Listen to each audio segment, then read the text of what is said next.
मैं जानता हूँ तुम्हें गुस्सा आ रहा है मुराद सलसल मास पे। सही समझे तुम।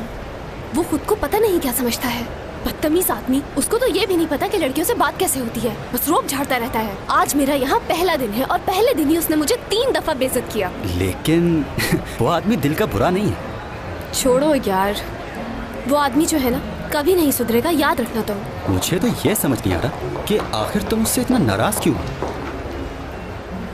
कहीं तुम्हारा दोस्त तो नहीं? इससे भी ज्यादा। इससे भी ज्यादा का मतलब क्या हुआ? मैं उस बदतमीज का छोटा भाई हूँ वैसे।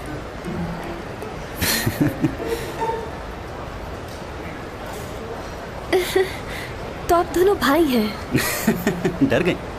तुम ठीक कह रही हो, बाज दफा वो बहुत गुस्से में आ जाता है, मगर यकीन मानो वो दिल का इतना बुरा नहीं है। मेरे दोस्त दुरूक कहते हैं मुझे। मुझे प्रैक्टिस कहते हैं, वैसे प्यार से हयात भी बुलाते हैं।